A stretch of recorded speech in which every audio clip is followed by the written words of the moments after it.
संगम की रेती पर जहां हर कदम पर साधना है और हर सांस में आस्था है, तो वहीं इस माघ मेले में एक ऐसा रूप भी सामने आया जो देखने वालों को चौंकाता है और सोचने पर मजबूर करता है।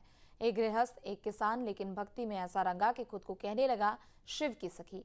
कीलों के आसन पर बैठी तपस्या, माता पार्वती का वेश और भगवान शिव से अटूट प्रेम।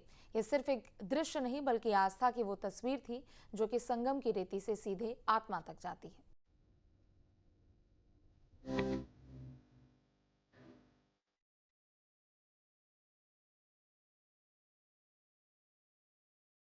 प्रयागराज, जहां संगम की रेती पर गंगा, यमुना और अदृश्य सरस्वती का मिलन होता है, जहां आस्था बहती नहीं बसती है, जहां माघ मेले में हर कदम पर तपस्या है, हर सांस में साधना। इसी पवित्र संगम तट पर एक बार फिर ऐसा दृश्य उभरा है जो आंखों को चौंकाता है, मन को ठहराता है और आत्मा से सवाल करता है। ये कहानी है एक ऐसे भक्त की जो भगवान शिव को अपना आराध्य नहीं, अपना सखा मानता है, जो खुद को कहलवाता है शिव की सखी। प्रयागराज के माघ मेले में भक्ति और आस्था के अलग अलग रंग दिखाई देते हैं। इसी सिलसिले में हमारी मुलाकात हुई शिव सखी से, शिव सखी जिनका नाम दिनेश कुमार तिवारी है, और वो हमारे साथ मौजूद हैं जो एक सखी के भेष में रहते हैं और शिव भक्ति के लिए वो इस रूप में रहते हैं। उन्होंने अपना नाम शिव सखी रखा हुआ है। कौशाम्बी के कड़ाधाम केसरिया गांव का रहने वाला एक साधारण सा नाम दिनेश कुमार तिवारी, लेकिन संगम की रेती पर दिनेश अब साधारण नहीं रहे। भगवान शिव के प्रति अपने अगाध प्रेम में दिनेश ने पार्वती का रूप धारण किया है। सलवार सूट, साज श्रृंगार, नाक में नथुनी, कानों में बाली, पैरों में पायल और बिछिया। पहली नजर में इन्हें देखने वाला ठिठक जाता है।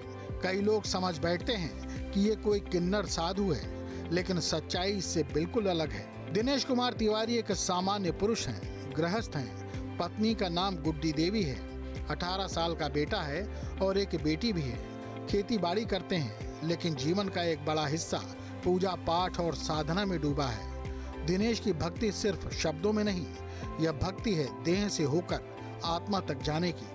बताया जाता है कि दिनेश करीब 2 इंच ऊंचे और लगभग 500 कीलों वाले आसन पर बैठकर भगवान शिव की आराधना करते हैं। कीलों पर बैठकर की जाने वाली यह साधना दर्द नहीं, भक्ति की पराकाष्ठा मानी जा रही है। तो दिनेश जी से बात करते हैं। दिनेश जी, ये वेशभूषा क्यों? भगवान शिव को हम अपना पतिदेव मानते हैं। सती का हमारा रूप है, शिव सखी का। उसी को हम आराधना और अपना सब कुछ मान करके उनकी हम बहुत खुशी और वो रहते हैं।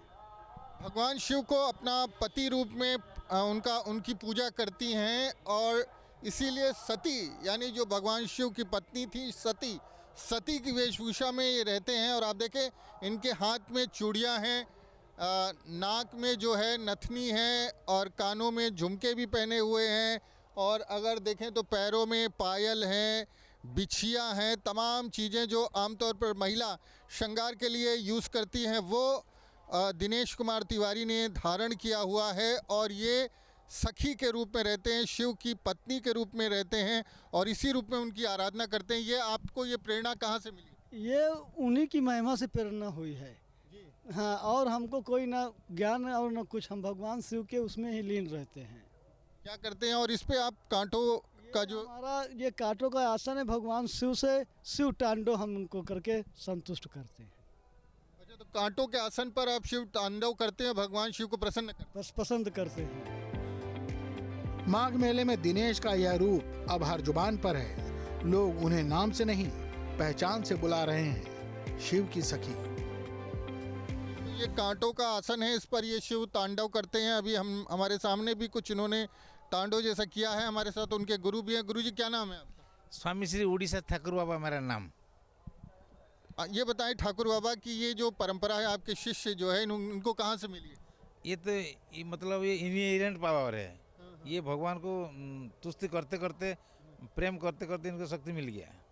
ये प्रेम करते करते ईश्वर को उनको पति के रूप में प्रेम करने लगे। और आपने सुना होगा भगवान कृष्ण को तमाम जो सखियां हैं वृंदावन में वो पति के रूप में पूजती हैं और उसी रूप में वो रहती हैं। लेकिन ये जो दिनेश कुमार तिवारी हैं, कौशाम्बी के रहने वाले हैं, ये भगवान शिव को पति के रूप में पूजते हैं। दिनेश कुमार तिवारी, जो खुद को शिव की सखी कहते हैं, कीलों के आसन पर बैठकर जिस तरह से शिव की आराधना कर रहे हैं, वह न सिर्फ आस्था का विषय है, बल्कि यह सवाल भी खड़ा करता है कि भक्ति का रास्ता कितना कठिन हो सकता है।